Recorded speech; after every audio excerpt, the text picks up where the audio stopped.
नमस्कार प्यारे विद्यार्थियों, आज हम इस वीडियो के माध्यम से रीट पात्रता 2025 के थर्ड शिफ्ट के पेपर का सॉल्यूशन करने वाले हैं और इस शिफ्ट में रीट लेवल सेकंड के पेपर का आयोजन किया गया था। तो चलिए चलते हैं हमारे क्वेश्चन की तरफ कि आज के पेपर में कौन कौन से क्वेश्चन आए थे। तो आज के पेपर में क्वेश्चन आया था कि पादप कोशिका को जंतु कोशिका से कौन विभाजित करता है। जो पादप कोशिका है उसको जंतु कोशिका से कौन विभाजित करता है। तो इसका राइट आंसर होगा कोशिका भित्ति, सेल वॉल। सेल वॉल है वो पादप कोशिका को जंतु कोशिका से डिवाइड करती है। नेक्स्ट क्वेश्चन था, निम्न में से कौन सा क्लोरोसार अभिक्रिया का उदाहरण है। आपको 4 ऑप्शन दिया था, उनमें से आपको बताना था कि क्लोरोसार अभिक्रिया का कौन सा उदाहरण है। तो था NaCl plus AgNO2 NO3 AgCl plus NaNO3, जो रासायनिक अभिक्रिया में नमक और क्षार का संयोजन है। तो ये उसका राइट आंसर होने वाला है। अगला नेक्स्ट क्वेश्चन था, रक्त का थक्का जमने में कौन सा विटामिन सहायक है। मतलब रक्त का थक्का जमने में कौन सा विटामिन सहायक है। तो इसका राइट आंसर होने वाला है विटामिन के। विटामिन के है वो रक्त का थक्का जमाने में सहायक विटामिन है। नेक्स्ट क्वेश्चन था कि 2001 में गुजरात के भुज में आई त्रासदी कौन सी थी। कि गुजरात में 2001 में एक त्रासदी आई थी, वो किस प्रकार की त्रासदी थी और वो कब आई थी। तो गुजरात में जो त्रासदी आई थी वो भूकंप से संबंधित थी और ये 26 जनवरी 2001 को आई थी। नेक्स्ट क्वेश्चन था, उपयधर्मी ऑक्साइड का उदाहरण कौन सा है। कि इस 4 ऑप्शन थे, उसमें से आपको बताना था कि उपयधर्मी ऑक्साइड का उदाहरण कौन है। तो था एल्यूमिनियम ऑक्साइड। एल्यूमिनियम ऑक्साइड है वो उभयधर्मी ऑक्साइड का उदाहरण था। नेक्स्ट क्वेश्चन था, श्वसन के प्रथम खंड के विभाजन के दौरान क्या बनता है। श्वसन के प्रथम खंड है उसके विभाजन के दौरान क्या बनता है। तो इसका राइट आंसर होने वाला है पायरुविक अम्ल। पायरुविक अम्ल बनता है जो श्वसन के प्रथम खंड के विभाजन से बनता है। नेक्स्ट क्वेश्चन था, बहन का पुल्लिंग है। बहन का पुल्लिंग पूछा था आपको, एकदम बेसिक सिंपल क्वेश्चन था। तो इसका आंसर होने वाला है भाई। भाई है वो बहन का पुल्लिंग है। तो नेक्स्ट स्लाइड की तरफ चलें उससे पहले आप सभी से निवेदन है कि वीडियो को ज़्यादा से ज़्यादा शेयर करें। तो चलिए अगली स्लाइड की ओर चलते हैं। अगली स्लाइड में आज के पेपर में प्रश्न आया था कि आदमी किस भाषा का शब्द है। आदमी है वो कौन सी भाषा का शब्द है। तो आदमी है वो फारसी भाषा का शब्द है। अगला क्वेश्चन था,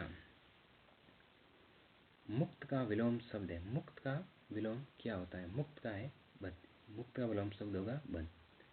अगर हम अगले क्वेश्चन की बात करें तो प्रकृति क्या है। प्रकृति क्या है, संज्ञा है, एक सर्वनाम है, उस पर पूछा था।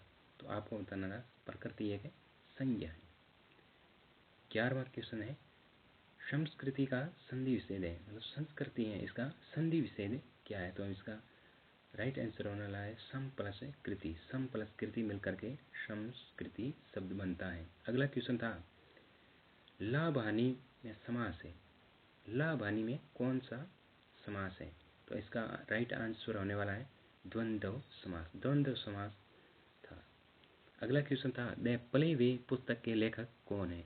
द प्ले वे पुस्तक है उसके राइटर कौन है। तो आपको इसका आंसर बताना था Henry Caldwell cook. Caldwell cook था, उसने द प्ले वे पुस्तक लिखी थी। अगला क्वेश्चन है, वर्ग में सममिति रेखाओं की संख्या है।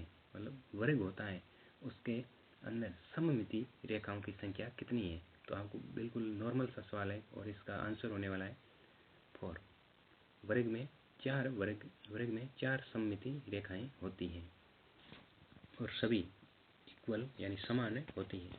नेक्स्ट क्वेश्चन था, विजयदान देथा की पुस्तक कौन सी है। बिल्कुल बेसिक सवाल और सरल सवाल था कि विजयदान देथा की पुस्तक का आपको नाम बताना था और इस पुस्तक का नाम है बातारी फुलवारी। बातारी फुलवारी पुस्तक है, इसके राइटर विजयदान देथा हैं। नेक्स्ट क्वेश्चन था, सेनानी के रचयिता कौन है। सेनानी के रचयिता कौन है। तो इसका राइट आंसर होने वाला है माखनलाल चतुर्वेदी। माखनलाल चतुर्वेदी ने सेनानी नामक ग्रंथ की रचना की थी। अगला क्वेश्चन आया था कि महाजनपद की राजधानी के मिलाने से संबंधित प्रश्न था। महाजनपद की राजधानी है उनको मिलाने का मतलब प्रश्न था, जो बेसुम्मिलित है उसे सुम्मिलित करना था।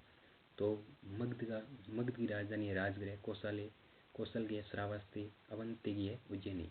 तो इस प्रकार ये मिलान करना था। अगला क्वेश्चन है गजोधार मोक्ष का चित्र किस मंदिर से संबंधित है? गजोधार मोक्ष का चित्र किस मंदिर से संबंधित है? तो ये इसका राइट आंसर होने वाला है रणकपुर के जैन मंदिर। रणकपुर के जैन मंदिर में गजोधार मोक्ष का चित्र था। अणु तो धने सुखे शक्ति ने शोक लेवे कहावत का क्या अर्थ है? तो इस कहावत का अर्थ है धन से ही शक्ति और सुख प्राप्त होता है। नेक्स्ट क्वेश्चन था भारतवर्ष में किंडरगार्टन बॉक्स का निर्माण किसने किया था? भारतवर्ष में जो किंडरगार्टन है बॉक्स है इसका निर्माण किसने किया था? तो इसका निर्माण फ्रेडरिक फ्रोबेल ने किंडरगार्टन शिक्षा प्रणाली की शुरुआत की थी। जो फ्रेडरिक थे उन्होंने किंडरगार्टन शिक्षा प्रणाली की शुरुआत की थी। चलिए नेक्स्ट स्लाइड की ओर चलते हैं। अगली स्लाइड है पृथ्वी का घनत्व कितना है?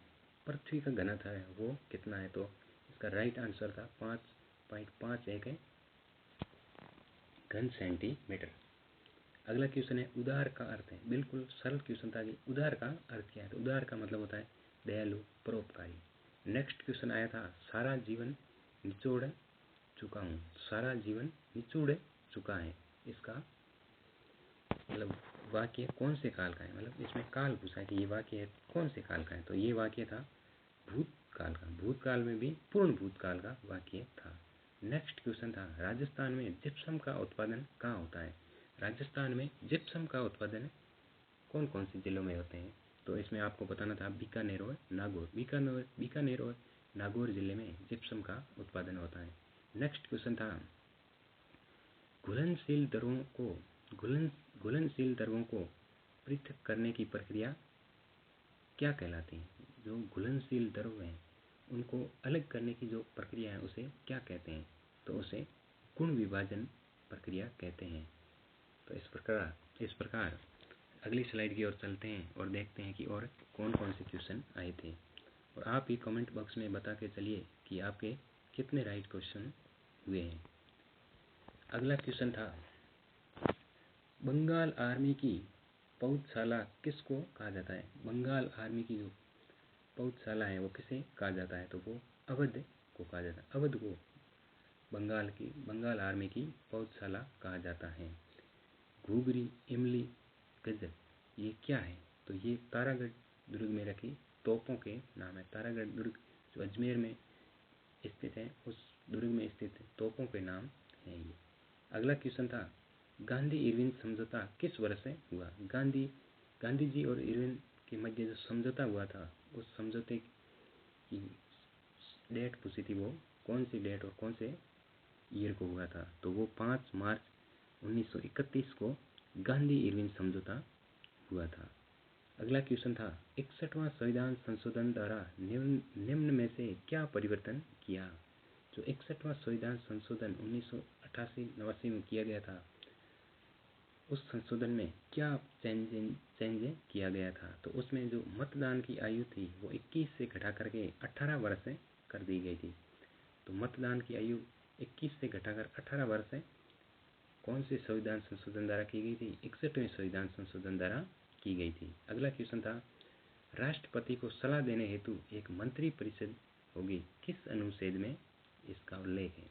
मतलब राष्ट्रपति हैं उसको सलाह देने के लिए एक मंत्री परिषद होगी, इस मंत्री परिषद का उल्लेख संविधान के किस अनुच्छेद में है?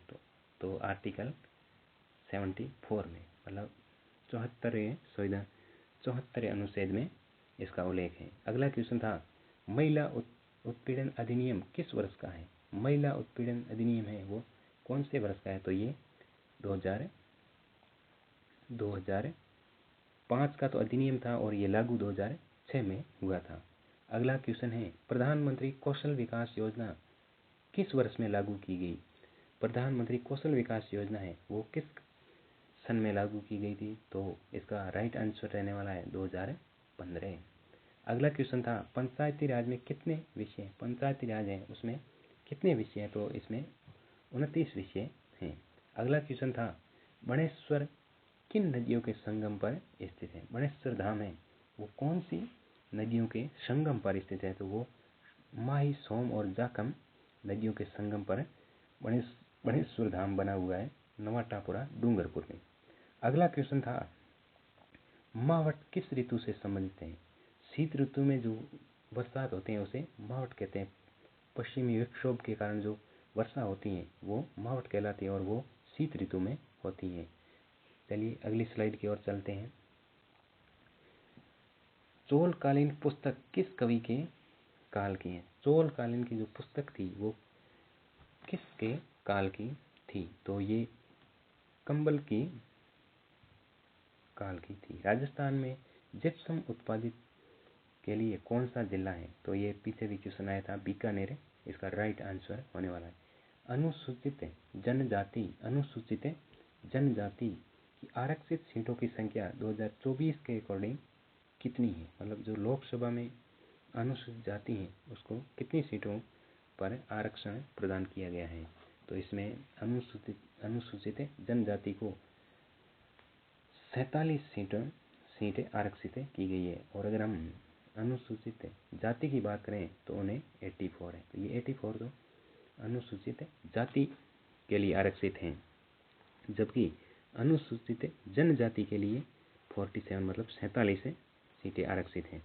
नेक्स्ट क्वेश्चन था, 1957 की क्रांति में प्रतापगढ़, बीकानेर, झालावाड़ के शासकों को मिलान के बारे में ऐसा क्वेश्चन आया था और उसमें बीकानेर का जो शासक था वो गलत बताया हुआ था और उसका बीकानेर के उस वक्त में शासक थे सरदार सिंह। मतलब ऑप्शन में ये गलत था तो ये इसका राइट आंसर होने वाला है। सबसे खतरनाक भूकंप तरंग कौन सी है? मतलब भूकंप तरंग वो कौन सी है जो सबसे खतरनाक है? तो वो है एल तरंग। एल तरंग है वो सबसे खतरनाक तरंग होती है। अगला क्वेश्चन है, शिकार नृत्य है या नृत्य, ये टाइपिंग एरर की वजह से यहाँ है नृत्य। शिकार नृत्य किस जनजाति से संबंधित है? जो शिकारी नृत्य हैं वो किस जनजाति से संबंधित हैं? तो वो है सहरिया जनजाति से। बुद्ध ने, अगला क्वेश्चन है, बुद्ध ने पहला उपदेश कहाँ दिया? बुद्ध ने अपना उपदेश कहाँ दिया था? तो वो दिया था सारनाथ में। नेक्स्ट क्वेश्चन है, श्रावक की प्रतिक्रमण सूत्र चूर्णी ग्रंथ किस शैली से संबंधित है? तो श्रावक की प्रतिक्रमण सूत्र चूर्णी ग्रंथ है वो कौन सी शैली से रिलेटेड है? तो वो है मेवाड़ शैली से।